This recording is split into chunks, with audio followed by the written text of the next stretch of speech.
मित्रांनो, छावणीत परत एकदा आपलं स्वागत. आपण करतोय प्रवास पुणे ते अहिल्यानगर येथील मंदिरे, बारव, गड्या. पण आज आता आपण चाललोय नेवास्याला. नेवासा जेथे संत ज्ञानेश्वरांनी ज्ञानेश्वरी लिहिली असं हे ठिकाण. तिथलं आपण पैसखांब बघणार आहोत, त्याची माहिती घेणार आहोत. शिवाय तुम्हाला माहिती आहे का, हे एक ठिकाण आर्किओलॉजी म्हणजे पुरातत्व ज्या गोष्टी आहेत त्यासाठी सुद्धा प्रसिद्ध आहे. तेथील वस्त्या कशा होत्या, काय होत्या, हेही आपण बघणार आहोत. त्यातील फक्त आपण एक घडी बघणार आहोत. तर चला, आलोत आता आपण नेवासाला. मित्रांनो, आपण नेवासाला आलेलो आहोत. नेवासाला तुम्हाला माहिती आहे, ज्ञानेश्वर महाराजांनी जिथे ज्ञानेश्वरी लिहिली. अजून एक गोष्ट तुम्हाला माहिती नसेल कदाचित, की जगातील, मी जगातील म्हणतोय तुम्हाला, माझं परत आहे का, जगातील एकमेव नारद मुनींचं जे मंदिर आहे ते फक्त नेवास्याला आहे. तिकडे अनेक भक्तगण येतात. तर ही मला वाटतं तुमच्यासाठी, मी असं म्हणत नाही सगळ्यांसाठी, पण खूप जणांसाठी महत्त्वाची बातमी असेल अशा ठिकाणी आपण आलेलो आहोत. त्याच आपण दर्शन घेणार आहोत नेवासाला. तर चला बरोबर आपण बघूया नेवासा येथील.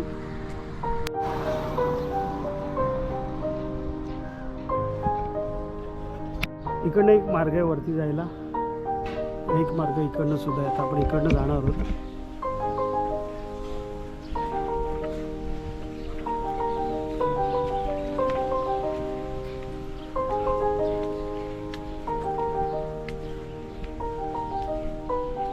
अतिशय मोठं असं देऊळ आहे, तुम्ही बघत असाल.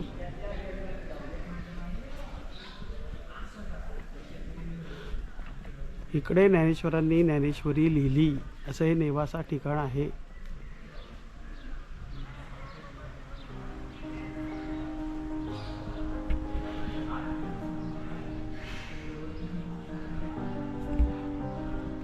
हा इकडे आहे, हा उद्यानाकडे जाण्याचा मार्ग आहे.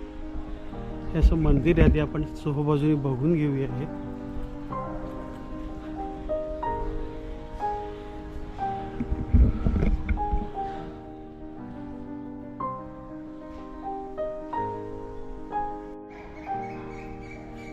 आपण मंदिर फेरी करतोय पूर्ण. नेवास्याला आलोय, परत एकदा तुम्हाला सांगतो, जिथे ज्ञानेश्वरांनी ज्ञानेश्वरी लिहिली अशा ठिकाणी आपण आलेलो आहोत.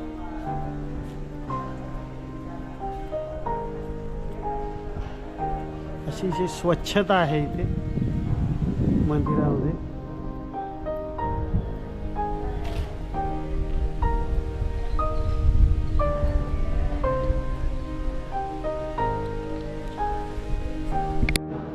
तिथे ज्ञानेश्वरांनी ज्ञानेश्वरी लिहिली.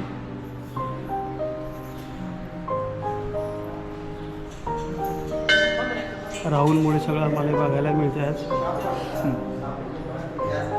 इथे लिहिलेले सुद्धा श्री ज्ञानेश्वरी रचना स्थान शके 1212 असं लिहिलेलं सुद्धा आहे.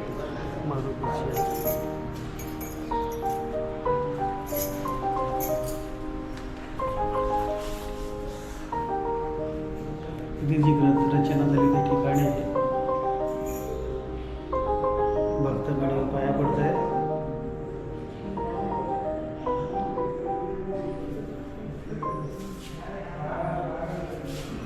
पुढे विठ्ठल रखुमाई मूर्ती आहे, तिथेही आपण जाणार आहोत, त्यांचंही दर्शन करणार आहोत. आशीर्वाद घेत आहेत.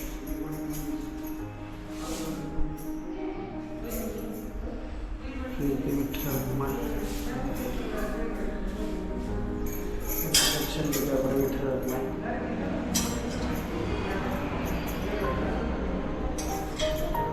परत एकदा सांगतो, हेच ते ठिकाण जिथे ज्ञानेश्वरांनी ज्ञानेश्वरी लिहिली.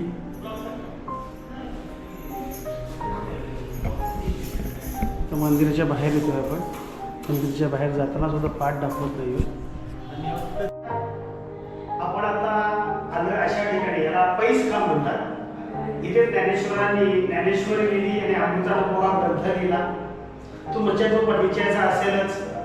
तर माझी तुम्हाला एकच विनंती आहे की तुम्ही कधीही अशी जी स्थळं आहेत त्यांना तुम्ही द्या. आपला हिंदू धर्म टिकवून ठेवायचे आहे. आपल्याला हिंदू धर्म टिकायचा असेल तर ह्या गोष्टी आपल्याला करायला पाहिजे. आणि का करायला पाहिजे तेही सांगतोय. आज आपल्या धर्माचं काय महत्त्व आहे तुम्हाला तर सगळ्यांना नम्र विनंती आहे, नगरला आल्यानंतर तुम्ही यावं आणि दर्शन घ्यावं ही तुम्हाला नम्र विनंती. धन्यवाद. मोठा हॉल आहे, बरोबर जिथे ज्ञानेश्वरांनी ज्ञानेश्वरी लिहिली आहे समोरच हा हॉल आहे. एवढा मोठा हॉल आहे बघा.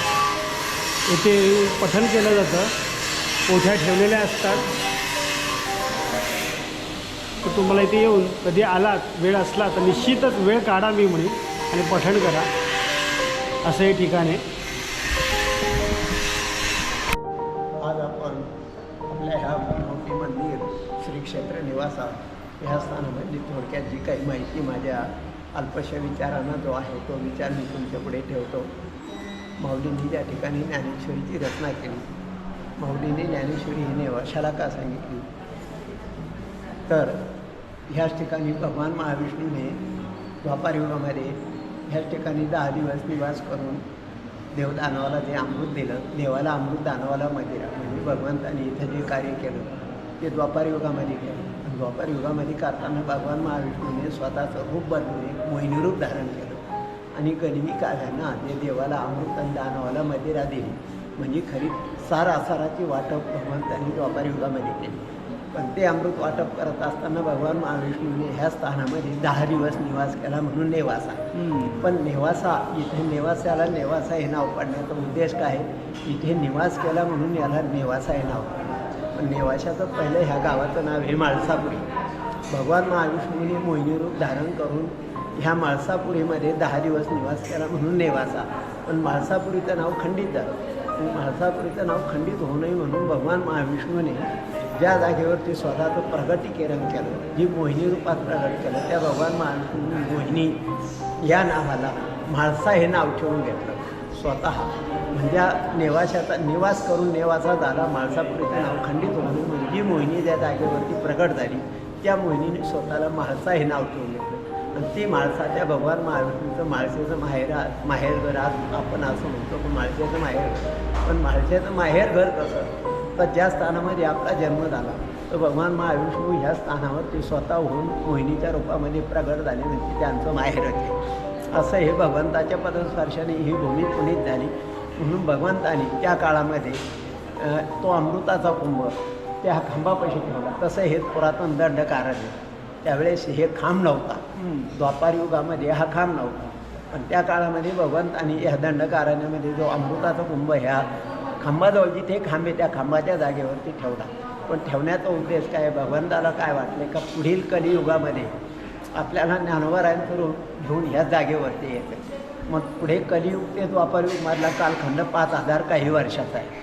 मग तो अमृताचा कुंभ इथं जर ठेवला तर त्याचा काय पालट होईल, काय पालट प्रलयाच्या ओघात काय पालट होऊ नये म्हणून भगवान महाविष्णूने तो अमृताचा कुंभ शाश्वत राहण्याकरता त्या खांबाची निर्मिती त्या काळात केलेली, स्वतःच्या हाताने केलेली म्हणून.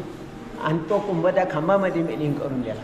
तो खांब असा थोडा क्रॉस आहे. त्या खांबावरती चंद्र सूर्याचे चित्र आहे. तो क्रॉस कसा आहे? तो पूर्व पश्चिम उत्तर दक्षिण नाही, उत्तर म्हणजे असा क्रॉस आहे. ज्याची निर्मिती ईश्वराने केली ते ईश्वराची जी निर्मिती ही जगाची वेगळी असते. तुम्ही म्हणता जगाची वेगळी कशी? तर भगवान जो काही निर्माण करतो तो सगळं काही जगाचे वेगळं करतो. जगात असे आपण इतके समजा लोक आहेत किंवा माणसं आहेत, एकासारखी एक व्यक्ती लगेच नाही. तर 2 व्यक्ती सारख्या असल्यात अनेक घोटाळे होते. म्हणून भगवंताची निर्मिती ही जगाची वेगळी. पण ज्या खांबाची निर्मिती केली तो क्रॉस असा पूर्व पश्चिम उत्तर दक्षिण नाही, त्याचा असा क्रॉस दिशा आहे. त्याच्यावरती चंद्र सूर्याचे चित्र आहेत. मग चंद्र सूर्याचं काय प्रतीक आहे? तर ज्या खांबाला टेकून तो खांब भगवान महाविष्णू त्या द्वापारयुगामध्ये त्याची निर्मिती केली. मग त्या खांबाला तो द्वापारयुगातला खांब, मग तो खांब भगवंताच्या स्वतःच्या हाताने तयार झालेला. त्या खांबाचं नाव आहे करवीरेश्वर. त्याचं नाव करवीरेश्वर का? कर म्हणजे हात. ज्या ईश्वराने ज्या खांबाची निर्मिती केली म्हणून करवीरेश्वर. त्याच खांबाला टेकून माऊलींनी कलियुगामध्ये ज्ञानेश्वरीची रचना केली. आणि ज्ञानेश्वरी रचना करत असताना माऊलींनी वयाच्या 16व्या वर्षी श्रीमद भगवद्गीतेवरती भाष्य करून ज्या ज्ञानेश्वरीची रचना केली त्या खांबाला स्पर्श करून माऊलींनी त्या खांबात आधार घेऊन ज्ञानेश्वरी ग्रंथ सांगितला. तो कालखंड शके 1212 इसवी सन 1290. त्या कालाला आज 735 वर्षे आज पूर्ण होते. नंतर माऊलींनी त्या खांबाला टेकून ज्ञानेश्वरी सांगताना ह्या स्थानाचा परिचय दिला. तर तो परिचय ज्ञानोबा म्हणतात का हे स्थान कसं आहे, इथे ज्ञानोबांनी ज्ञानेश्वरी का सांगितली, इथे भगवान महाविष्णूने वास्तव्य करून अमृताची वाटप केली, भगवंताच्या पदस्पर्शाने ही भूमी पुनीत झाली, म्हणून ज्ञानोबांनी इथे ज्ञानेश्वरी ग्रंथाची रचना केली, अमृत अनुभवाच्या ग्रंथाची रचना केली. तो कालखंड शके 1212. माऊलींनी ज्या खांबाला टेकून जो संदेश जगाला दिला आहे तो संदेश देताना ह्या स्थानाचा परिचय सांगितला. की हे स्थान ज्ञानोबा म्हणतात कसं आहे तर त्रिभुवनिक पवित्र अनादि पंचक्रोश क्षेत्र जे तर जगाचं जीवनसूत्र श्री महालय असे ह्या स्थानाचा इतका व्यापक परिचय दिला. हे स्थान कसं आहे त्रिभुवनात पवित्र आहे, अनादि कालापासून पवित्र आहे. जगाचं जीवनसूत्र ज्या जागेवरती सांगितलं आहे श्रीमद भगवद्गीतेवर जो ग्रंथ सांगितला आहे हे जीवनसूत्र आणि महालय ज्याचा लय होणार नाही तो महालय तो खांब म्हणजे जगात एकमेव अशी वस्तू आहे. ज्ञानोबांनी ज्या ज्या ठिकाणी ज्या ज्या गोष्टीला स्पर्श केला, ज्या खांबाला टेकून ज्ञानेश्वरी सांगितली, माऊलीचा स्पर्श ज्या खांबाला झाला तो खांब आज आपल्याला साक्षी देतो. आता ज्ञानोबांनी जी भिंत चालवली आळंदीला चालवली ही योग्य आहे, प्रमाणानं योग्य आहे सगळ्या काही गोष्टी, पण ती भिंत आज समजा त्या जागेवर आहे का दुसऱ्या जागेवर आहे किंवा कशी ती आपल्याला काय सांगता येत नाही. पण ज्या खांबाला टेकून ज्ञानोबांनी ज्ञानेश्वरी सांगितली तो आपल्याला अवगत आपल्यासमोर स्वयंभूरूपानं आपल्याजवळ आहे. म्हणून ज्ञानोबांनी ह्या स्थानाचा परिचय दिला. काही स्थान त्रिभुवनिक पवित्र आणि भगवंतानी इथे 10 दिवस निवास करून जे मोहिनी रूपामध्ये धारण करून जे कार्य केलं ते 10 दिवस देवाला अमृत दानवाला मजिरा म्हणजे खरी सारा असा भस्मासुर नावाचा दैत्य अधिक राहू नावाचा दैत्य यांचा वध करून हे कार्य केलं. आणि भगवंतानी ते कार्य करताना इथे भगवंताच्या पदस्पर्शाने ही भूमी पुनीत झाली म्हणून ज्ञानोबांनी ही ज्ञानेश्वरी सांगितली. आणि ती ज्ञानेश्वरी सांगताना ज्या खांबाचा आधार घेतला त्या माऊलीने त्या खांबाला नाव दिले पैस. पुरातन नाव त्याचं करवीरेश्वरी, पण माऊलीने अधिक पैस का नाव दिलं तर पैस ज्या खांबाचा आधार घेतला आहे माऊलीने वयाच्या 16व्या वर्षी तो माऊलीचा आधारस्तंभ आहे. ज्या खांबाचा आधार घेऊन त्याचं नाव पैस दिलं. पैस म्हणजे प्रचंड, पैस म्हणजे व्यापक, पैस म्हणजे विशाल, पैस म्हणजे प्रशस्त, पैस म्हणजे व्यापक किंवा पसाय असा त्या पैसचा अर्थ होतो. तुम्ही म्हणता पैस आणि प्रचंड कसं काय होतो तर एक आपण सहजासहजी एक किरकोळ एक मराठीत अशी एक म्हण वापरतो. एखादं जर कार्य करायचं असलं तर तिथे किती जागा आहे बुवा तर क्षेत्रफळात असली तर त्याचं मोजमाप आपण क्षेत्रफळात देतो, पण ज्याचं क्षेत्रफळ काढता येत नाही त्याला आपण म्हणतो आमच्याकडली जागा आईस पैसे. आईस पैस म्हणजे प्रचंड, आईस म्हणजे छोटी, पैस म्हणजे प्रचंड असा आईस पैस असा या स्थानाचा थोडक्यात माऊलींनी परिचय दिला. ह्या स्थानामध्ये इथे नारद मुनी, भगवान महाविष्णू, चक्रधर स्वामी, भगवान महाविष्णू ह्यांच्या पदस्पर्शाने ही भूमी पुनीत झाली. म्हणून ज्ञानोबाने इथे ज्ञानेश्वरी सांगून ह्या स्थानाचा परिचय दिला आहे. आणि ह्याच ठिकाणी ज्या खांबावरचे जे मंदिर ह्याच ठिकाणचे वंशी महाराज तांबे ह्या परिसरातले एक योग महावृष यांनी स्वतःची प्रॉपर्टी पैस खांबे ज्या खांबाला टेकून माऊलीने ज्ञानेश्वरी सांगितली तो हा पैस खांब, तो असा तो असो. त्याच्यावरती जे चंद्रसूर्य आहे त्या चंद्रसूर्याचं काय प्रतीक आहे माऊलीने ज्या खांबाला टेकून जगाला जो संदेश दिला तो ह्या स्थानामध्ये दिला. आणि आज जग आणि चंद्रपुरुष चंद्रसूर्य हे दोन्हीला एकमेकाला समर्पक आहे. पण खांबाला जे चंद्रसूर्याचं प्रतीक आहे तर जगाला जो संदेश दिला तो चंद्रसूर्य आहे तोपर्यंत जग आहे का, जग आहे तोपर्यंत चंद्रसूर्य नेमकं काय आहे तर चंद्र आहे तोपर्यंत चंद्रसूर्य आहे असं नाही, जग आहे तोपर्यंत चंद्रसूर्य असं नाही. हे दोन्हीला एकमेकाला समर्पक आहे. जसं 1 रुपयाचं नाणं आहे, एका बाजूनं अंक आहे आणि एका बाजूनं चिन्ह आहे. चिन्हाकरता रुपया नाही आणि अंकाकरता रुपया नाही, त्या दोन्ही 1 रुपयाला जी किंमत आहे तसं चंद्रसूर्य आहे दोन्हीला एकमेकाला समर्पक आहे. पण ज्या खांबाला चंद्रसूर्य आहे त्या चंद्रसूर्याचं प्रतीक असं आहे ज्या खांबाला टेकून ज्ञानोबांनी जगाला जो संत संदेश दिलाय तो संत संदेश जगाच्या समोर, धर्मनीतीचा संदेश जगाच्या समोर जोपर्यंत आहे तोपर्यंत चंद्रसूर्य आहे. संतांचे विचार जगाच्या समोर आहे तोपर्यंत चंद्रसूर्य असं त्या चंद्रसूर्याचं प्रतीक. धन्यवाद, खूप खूप धन्यवाद सर. मंदिराच्या समोर बरोबर हे विशालकाय झाड आहे, तिथे शिळा आहे. गणपतीचं चित्र आहे का शिळेवरती काय ते कळत नाही. मंदिर परिसरात हे तुळशी वृंदावन, बरोबर हे श्री ग्रंथ ज्ञानेश्वरी अमृतानुभव रचनास्थान क्षेत्र नेवासा.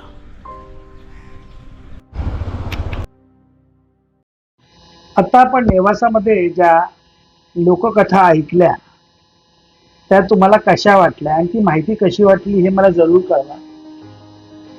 मित्रांनो, नेवासा हे ठिकाण फार जुनं आहे. पूर्वीपासून तिथे लोक राहत आलेली आहेत. तेथील अवशेषांचा अभ्यास केला जातो. तर त्यातलं आपण एक गडी बघायला जाणार आहोत. गडी छोटी आहे आणि तिचे फार कमी अवशेष उरलेले आहेत, तरी ते बघणं गरजेचं आहे, त्याचा अभ्यास करणं गरजेचं आहे. तर चला आपण ही बघा, आता तुम्ही समोर दिसतंय ही ती गडीच आहे. त्याची आता आपण अवशेष आणि थोडीशी माहिती घेऊ.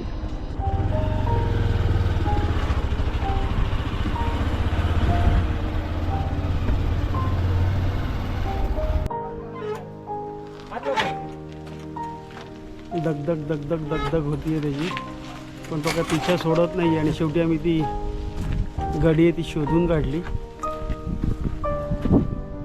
सगळी अशी गडी आहे, तिला आत येण्यासाठी हा मार्ग आहे. हा सगळा मार्ग आहे तो तुम्ही बघाल तर त्या काळी हे बघा घोडं बांधण्यासाठी हा पागा होता. इकडे दरवाजा आहे.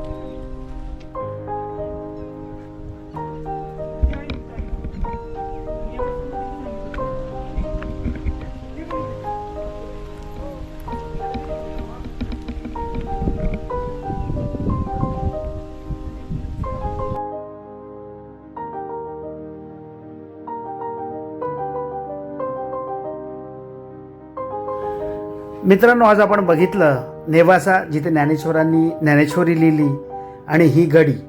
आणि तुम्हाला मी बोललो त्याप्रमाणे की अतिशय जुन्या काळापासून ही वस्ती इथे आहे, त्यातील हे काही भाग. हा व्हिडिओ तुम्हाला कसा वाटला हे मला जरूर कळवावे. माझे इतर व्हिडिओ बघण्यासाठी सबस्क्राईब करावे. आणि हो, ज्यांना इतिहासाची आवड आहे त्यांना शेअरही करावे. चला आता आपण निघूया पुढच्या भागात. ही जी गडी आहे ती तुम्हाला मी आज दाखवणार.